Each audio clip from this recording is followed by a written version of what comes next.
বাড়িটির নাম হচ্ছে শান্তিনিকেতন বাড়ি। হ্যাঁ, এই বাড়িটির 3টে রূপ আছে: মসজিদ, মন্দির, গির্জা। আগেকার দিনে কোনো জাতিভেদ ছিল না। হিন্দু, মুসলিম যে খ্রিস্টান প্রবেশ করবে তার কোনো ধর্ম ছিল না। সব ধর্মের মানুষজনের বাড়ির মধ্যে প্রবেশ করতে পারে। সে বুঝে বাইরেকে তৈরি করেছেন রবি ঠাকুরের পিতা মহারাজ দেবেন্দ্রনাথ ঠাকুর। এই বাড়িতে বসে রবীন্দ্রনাথ ঠাকুর যে 80% নিকেতনজলি বই লিখেছিলেন এই বাড়িতে বসে লিখেছিলেন। 1913 নভেম্বর উনি নোবেল পেয়েছিলেন। একটা মূর্তি আছে, দেখতে পাচ্ছেন এঁকে বেঁকে গেছে, দেখুন ভালো করে দেখুন, একদম লাস্টে শেষে।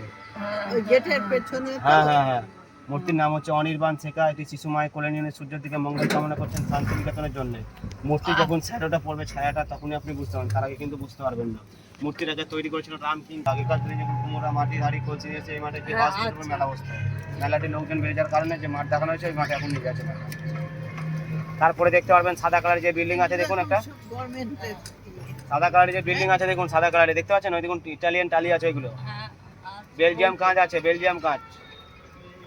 এটার নাম হচ্ছে উপাসনা গিয়ে বলা হয়, প্রার্থনা মন্দির বলা হয় এবং ব্রাহ্ম মন্দির বলা হয়। ব্রাহ্ম মন্দির এই কারণে বলা হয়, মহারাজ দেবেন্দ্রনাথ ঠাকুর যখন শান্তিনিকেতনে এসেছিলেন, রাজা রামমোহন সিংহ ব্রাহ্ম দীক্ষায় ছিলেন। সেদিন ছিল আমাদের বারে বুধবার। এখানে প্রত্যেক বুধবার সকাল 6টা 7টা এখানে 1 ঘন্টা করে প্রার্থনা করা হয় রবীন্দ্রসঙ্গীত শুনিয়ে। সেই প্রার্থনাতে যদি আপনি আসেন বুধবারে, তাহলে আপনি নিশ্চয়ই প্রবেশ করতে পারবেন।